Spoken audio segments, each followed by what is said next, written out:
In this tutorial, I'm going to show you how to do the Tunisian Knit Stitch. Something that I want to show you before we begin is you'll see when you do the Tunisian Knit Stitch, you're going to get a much thicker fabric than you will if you did the stockinette stitch with knitting. So you can see it looks very much like the stockinette stitch when you knit, but this one was made with a Tunisian hook. This was made with a 5mm Tunisian hook. I knitted this swatch with the same size for the knitting needles. This set of knitting needles is 5.0mm, so it's the same size, but even though it's the same size, 5mm for the Tunisian hook and 5mm for the knitting needles, you'll see you're going to get a much thicker fabric than you would with the same size knitting needles. So you can see you're going to get a much thicker fabric when you do the knit stitch with the Tunisian crochet hook. It's going to be much thicker than a standard swatch with the stockinette stitch. And if you turn it over, this is what the Tunisian stitch looks like on the back. And then, of course, this is regular knitting, so you can probably see, hopefully you can tell how much thicker this is in comparison.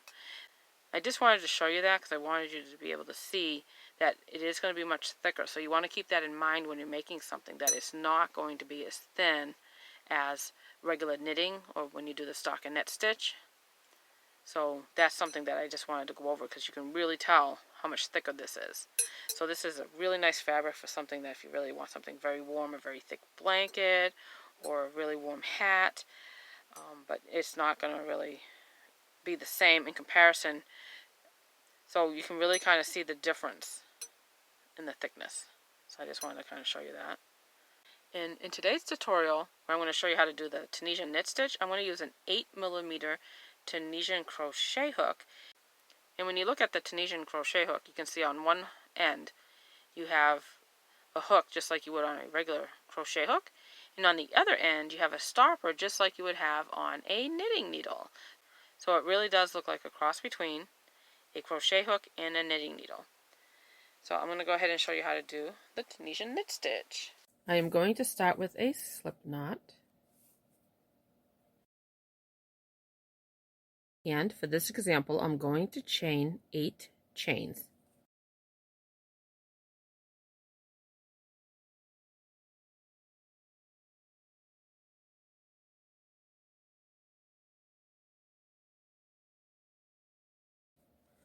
Okay, I have my 8 chains, and I am not going to work into the chain this way.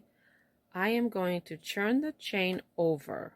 And when you turn the chain over to the back of the chain, you can see these back bumps. Sometimes you'll hear it called the spine of the chain. I am going to work into those back bumps. I am not going to work into the first back bump for the first chain that's closest to the hook. I will find the next back bump and insert my hook underneath it. Yarn over and pull up a loop, and I will leave the loop on the hook. Then I will find the next back bump, insert my hook underneath it, yarn over, pull that through to pull up a loop, and I will leave the loop on the hook. And then I will find the next back bump, insert my hook underneath it, yarn over and pull up a loop. And I will leave the loop on the hook because I am doing a forward pass where I collect the loops onto my hook, and then I will find the next back bump, insert my hook underneath it, yarn over and pull up a loop, and I'll leave the loop on the hook because for Tunisian crochet you need to do a forward pass where you collect your loops onto the hook, and then you'll do a return pass to complete one row, because in Tunisian crochet you need a forward pass and a return pass to complete one row. Okay, so I'm still working on my forward pass, and I'm just going to keep inserting my hook underneath the back bumps of the chain and pulling up loops.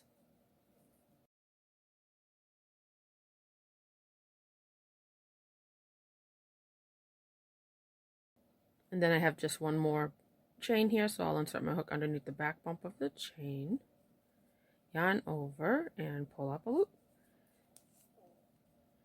So now I have completed my forward pass, and I should have 8 loops on my hook when I finish the forward pass, because I had 8 chains, so I should have the same amount of loops as chains.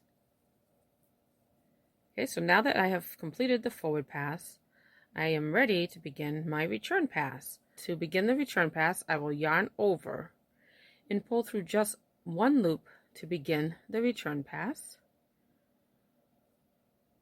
And you can think of that as the chain up to begin your return pass. And then I am going to yarn over and pull through 2 loops, not just one loop. So when you begin the return pass, you just pull through 1 loop to begin, and then you pull through 2 loops at a time. And then I am going to yarn over and pull through 2 loops. Then I will yarn over and pull through 2 loops, yarn over and pull through 2 loops, and I'm going to yarn over and pull through 2 loops at a time for the remainder of this return pass until I just have 1 loop remaining on my hook. I'm going to yarn over, pull through these last 2 loops, and now I just have 1 loop remaining on my hook, and I have finished my return pass. So now I have finished my foundation row. So just to recap, when I started the return pass, you just pull through 1 loop to begin, and then you yarn over and pull through 2 loops at a time until you have 1 loop on your hook. So it's just the first stitch where you pull through 1 loop. The rest of the return pass, I pulled through 2 loops at a time.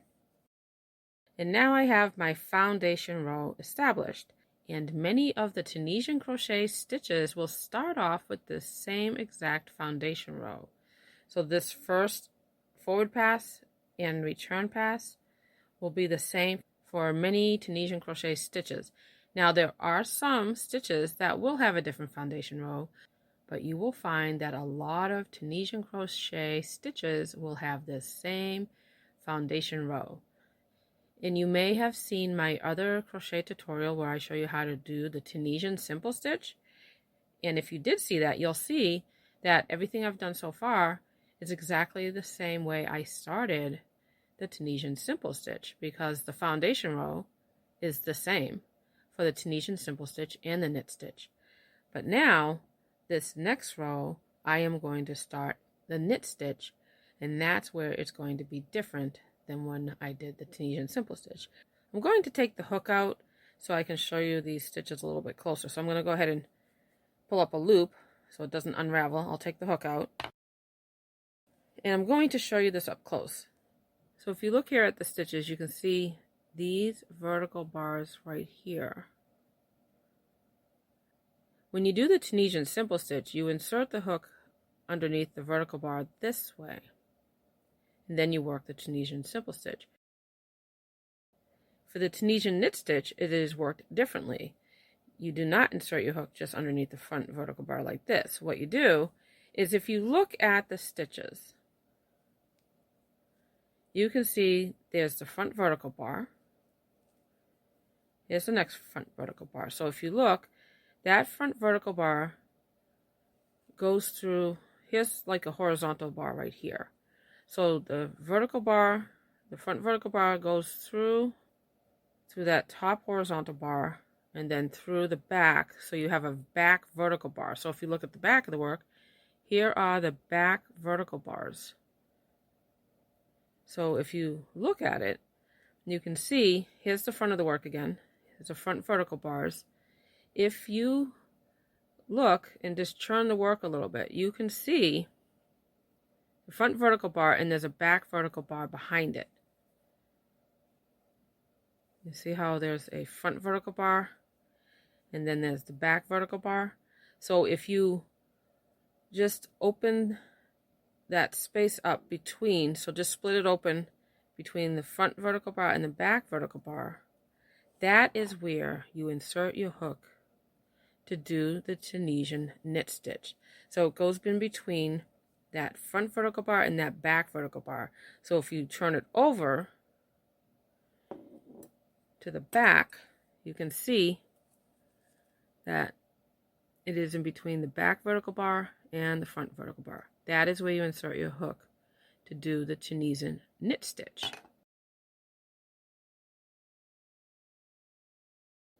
I'm going to put my hook back into that loop and we'll begin. This loop that is already on the hook, that counts as the first stitch. It is in line with this first vertical bar on the edge. So here is the first vertical bar that's on the edge. We do not work into that one. I'm going to be skipping that one because that one is already in line with this one. So then you find the next vertical bar. Here's your front vertical bar here. And then if you just pull on that front vertical bar, you can see that back vertical bar behind it.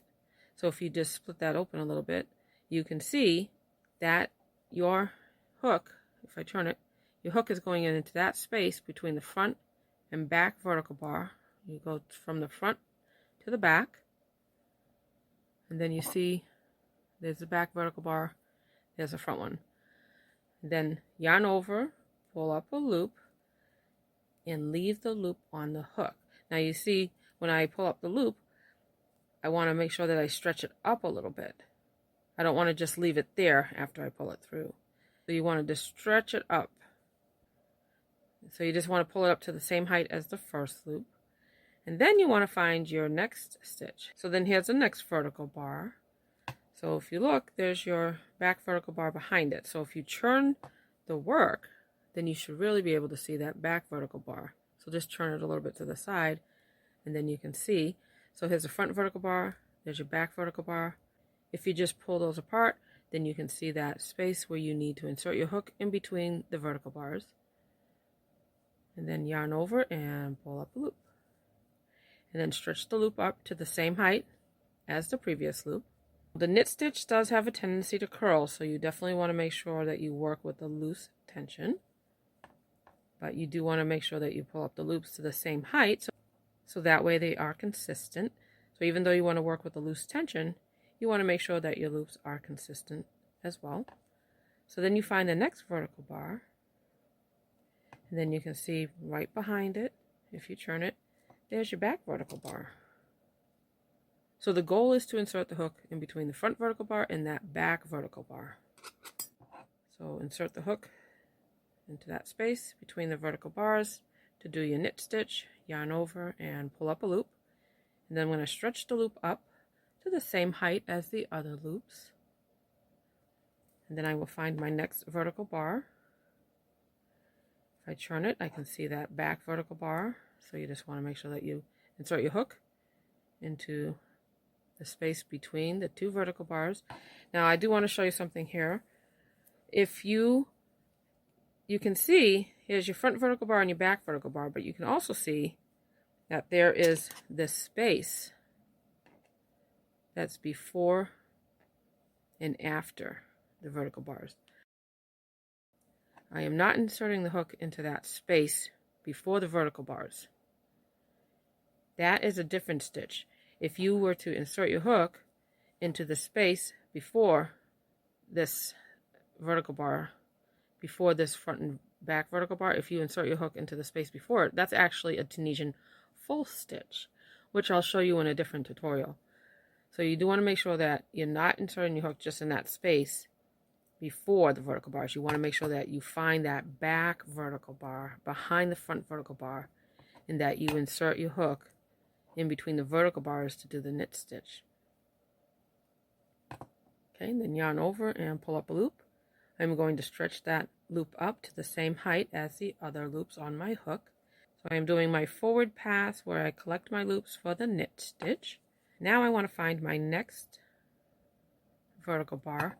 So you can see, just again to show you here, so here's your front vertical bar. It goes and it loops through this top horizontal bar and then you can see the back vertical bar. So if you turn it to the side, if you look at the front and back vertical bar, it almost looks like a U shape that wraps through that top horizontal bar. So you'll have your front vertical bar, and then right behind it is the back vertical bar. So that is the goal, to insert the hook in between that front and back vertical bar. And if you turn it, you can definitely see it easy that way. Insert your hook in between the front and back vertical bar, yarn over and pull up a loop. And then you just want to stretch it up to the height of the other loops. And then find your next vertical bar. You can see there's a back vertical bar behind it. So we want to make sure you split those two bars apart so that you can find that space where you need to insert your hook for the knit stitch. You just insert it right through from the front to the back, yarn over, pull up a loop, and you want to stretch that loop up to the height of the other loops on your hook. And now we have one more stitch to work on this edge. So the edge stitch is worked a little bit differently than the knit stitch. For the edge stitch, I am going to work it the same way I did when I did the Tunisian simple stitch. So this last stitch is what I call the edge stitch. So what you want to do is you want to insert your hook underneath this strand, but you also want to turn your work so that you can see that strand behind it. So you want to insert your hook underneath this strand and that strand behind it for the edge. So you want to make sure that you're inserting your hook underneath both strands of yarn for the edge. So I'll show you that again. You want to find this strand, and if you churn your work a little bit, then you can see that one behind it. So insert it underneath both for the edge. Make sure you have both, and then yarn over and pull that yarn over through to complete the edge stitch. And now I have completed my forward pass. So now I need to do a return pass to complete my row, because you need a forward pass and a return pass to complete one row. Okay, so to begin my return pass, I will yarn over and pull through just one loop to begin.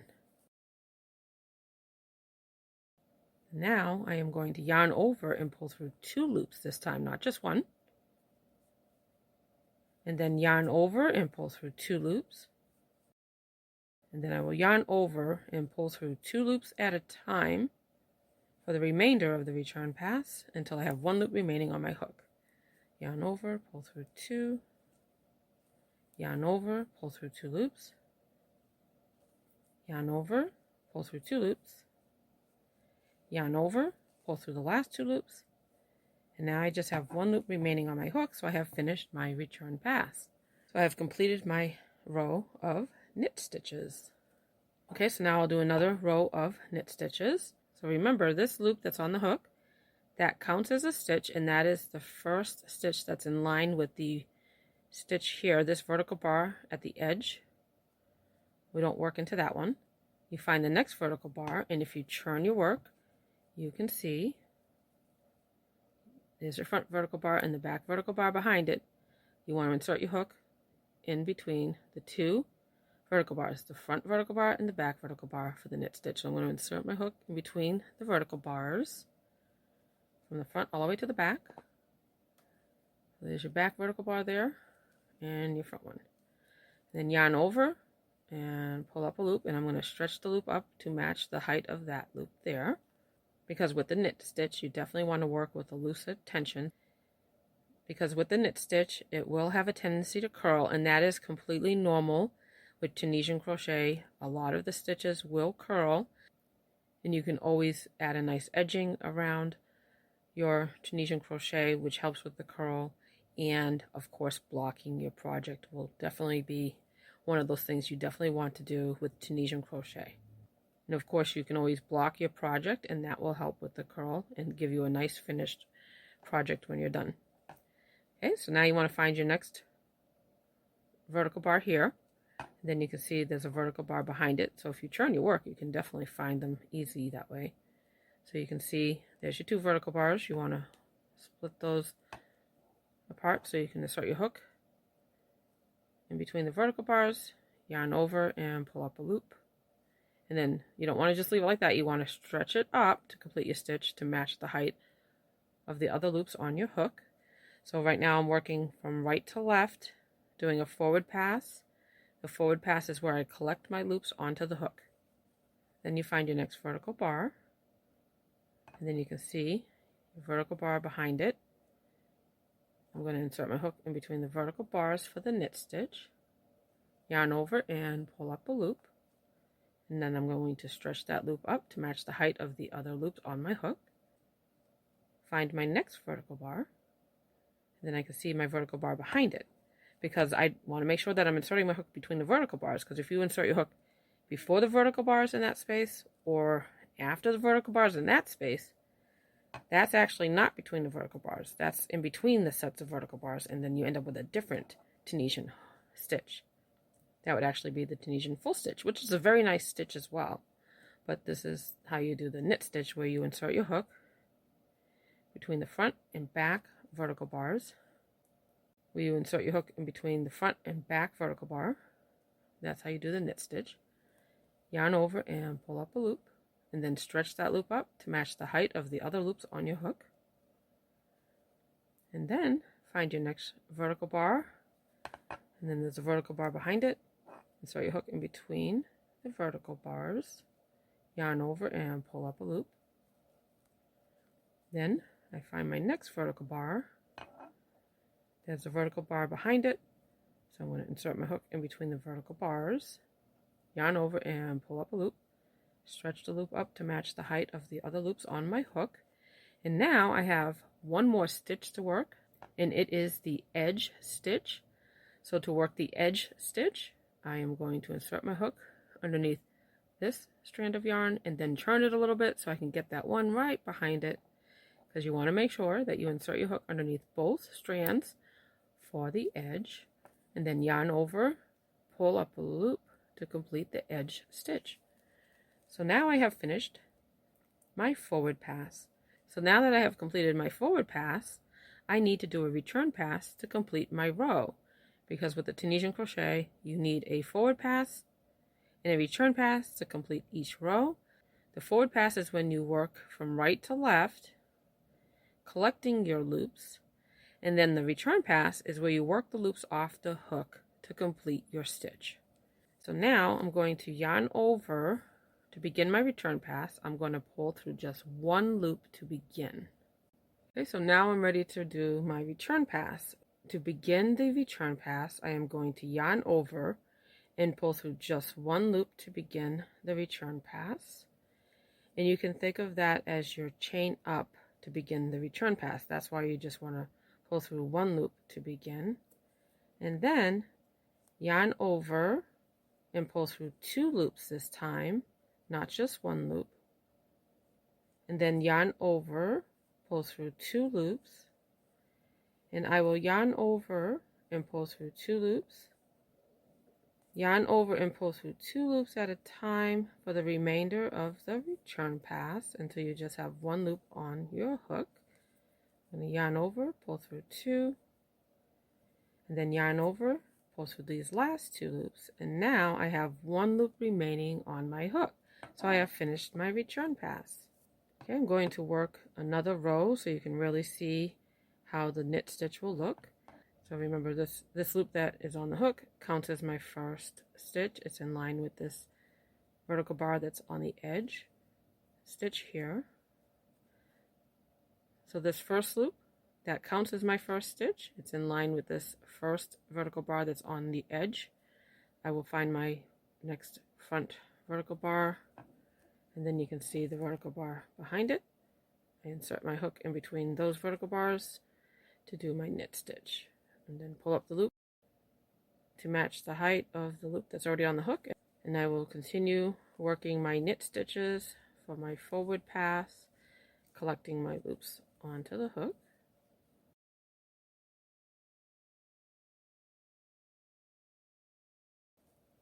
And then when I get to the edge stitch, I want to remember to turn it so I can get that loop behind it.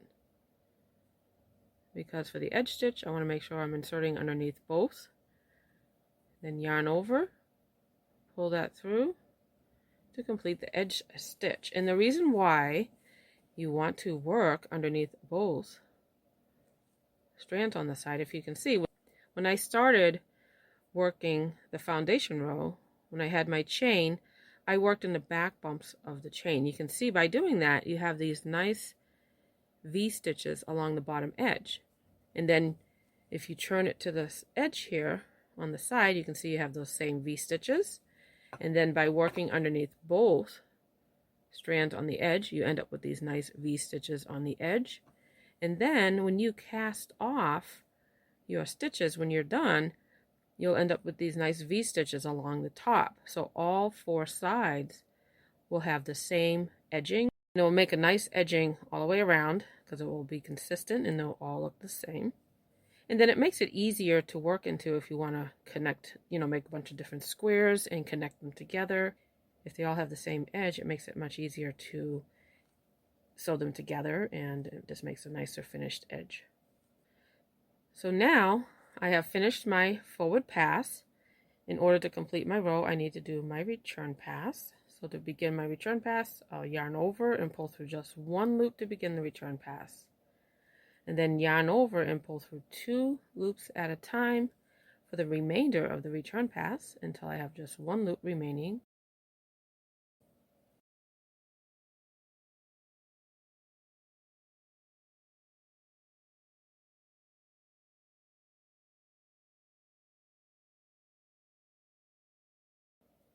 Then yarn over, pull through these last 2 loops.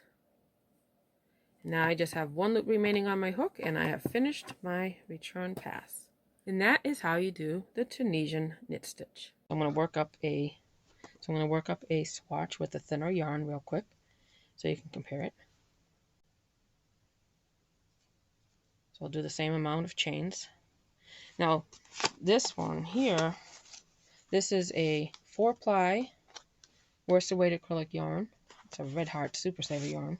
And this swatch that I just showed you how to do the knit stitch with, this was Premier yarn. It's everyday bulky. It's a number 6 yarn, so it is quite a bit thicker than this one here. I wanted to go ahead and work up a swatch with the 4-ply yarn so you can really compare the difference, how much of a difference it makes depending on what type of yarn you choose for this knit stitch when you work your project. Okay, so I have my 8 chains. I'm going to work in the back bumps. So the first thing I'm going to do, the same thing I did just a moment ago, and with that yarn there, I'm going to work in the back bumps, skipping the first one, pulling up loops for my forward pass. So I need to do my foundation row.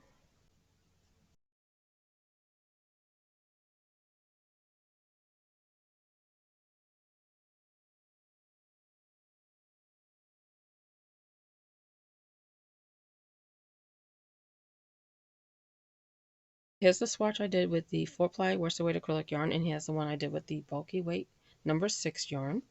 So you can see how much thicker this one is. If I show you, I'm going to turn it over now. So if you look at this one, you can see this is the front of the work and this is the back. So you can see with the knit stitch you get these really bulky stitches in the back. You see how that is? So if you really want a very warm blanket, you definitely will get that if you use a bulky weight yarn and do the knit stitch. Now with this thinner yarn, when you turn it over, it's not quite as bulky. So if you compare the Tunisian knit stitch to regular knitting, and I have a project I'm working on right now that I'm knitting, I'll show you, so that way I can kind of show you how different it looks. So I'm going to show you something I'm working on. This is a project I'm working on right now where I'm doing some knitting. This is something that I'm working on with, regular knitting needles. And you can see that when you compare them, it does look different. It has a similar look, but it is different. And especially when you turn it over, you can really see how different it looks. So here's the back side where you see the purls of the stitch. And then you can see how these ones really kind of stick out when you do Tunisian knitting. So it's going to be a thicker fabric than this. This is a 4-ply worsted weight acrylic yarn as well, but you can see it's not as thick as the fabric you would get when you do Tunisian knit stitches. So I want to just kind of show you that you can't really compare it when you look at the back. I mean, it does look a lot like pearl stitches, but it kind of sticks out more. It's almost like a 3D look. It really does stick out on the back. So I just want to kind of show you that.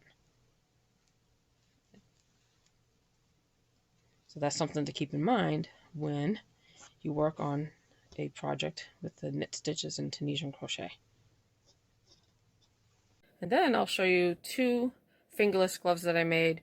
I made this one here with the Tunisian Knit Stitch, and I made this one with regular knitting needles. So this one here, this I made it with the Tunisian Knit Stitch. This one I did with regular knitting needles. So you can see how they compare. This one here, I started off with making the cuff, which is a combination of different stitches here, but then this part here, this is made with Tunisian knit stitches. And then this glove, I used knitting needles. I did a rib stitch here for the cuff, and then here I did the stockinette stitch with knitting needles. So you can see they have a similar look, but you can see, hopefully you can see on camera, this one is a lot thinner than this glove. So I'll turn it inside a little bit so you can see the back side of this glove that I did with knitting needles. You can see the pearl stitches, so it's a thinner fabric. And the one that I did with the Tunisian hook, you can see, if you turn it to the inside, you can see those raised ridges. So it makes it much warmer with the Tunisian knit stitch. So for gloves, I really do like the Tunisian knit stitch in comparison to using regular knitting needles because it's so much warmer. It's a thicker fabric, which makes it nicer for the gloves and the fingerless gloves. And it still looks very nice. It looks very much like you knitted them with knitting needles, but it will be warmer because they'll be thicker. So when you use a bulky weight yarn, those ridges in the back are going to stand out more. But this was made with a thinner yarn. This is like a 3-ply yarn. So those raised ridges aren't quite as bulky. So that's something to keep in mind when you do the Tunisian knit stitch. So that's something to think about when you do the Tunisian knit stitch to make something, is to think about the type of yarn you want to use. If you want these raised ridges, then you'll have these bulky ridges in the back, and they will stick out a bit. So that's just something to keep in mind. But if you want something really warm, that definitely will work. But for gloves, you can see that these raised ridges in the back with the thinner yarn, they don't stand out as much. So I think this is a great choice for a thinner yarn when you're making gloves. So I really do like the Tunisian knit stitch for making gloves, because with this 3-ply yarn, when you do regular knitting, these gloves are going to be thin. But because of the Tunisian knit stitch having a thicker fabric and having those ridges, it really makes them nice and warm. So I would recommend making these gloves with the Tunisian knit stitch with a 3-ply yarn instead of regular knitting needles. So that just gives you an idea of how they will look, and just gives you an idea that it definitely works to make fingerless gloves. And I think they're great because they're going to be much warmer, and because this is a 3-ply yarn, those ridges are not as bulky as the bulky weight yarn. I hope that you enjoyed the tutorial today on how to do the Tunisian knit stitch. I want to thank you for watching and have a great day.